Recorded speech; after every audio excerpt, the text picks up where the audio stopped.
good afternoon or good evening, wherever you may be listening in the world. Si Attorney A. Erwin Bautista po ito ng US Immigration Made Easy. But for this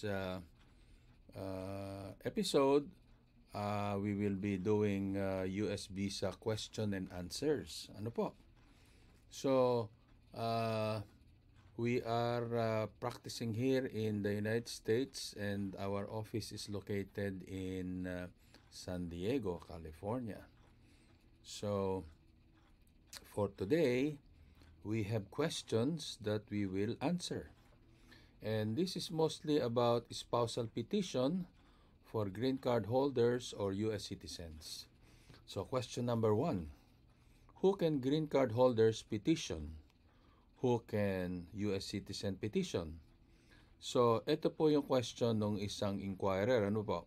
Good PM po. Please respect. Magtatanong lang po sana ako, pwede po bang magpetition ang green card holder ng spousal visa? Kahit di pa sa U.S. citizen at 3 years pa lang siya sa U.S., and possible po ba yon? Maraming salamat po sa sasagot.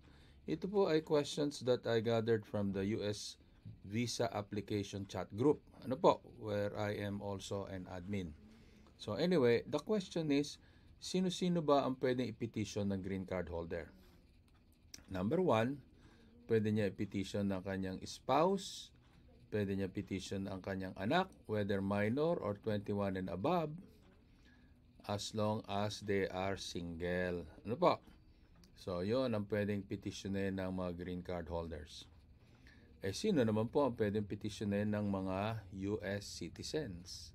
U.S. citizens can petition parent, spouse, and children. And whether they are single or married, and their siblings, brothers and sisters. So, 4 po na category ang pwedeng petitionin ng US citizens. Okay po, so yun po ang pwedeng petitionin ng green card holders at ng US citizens.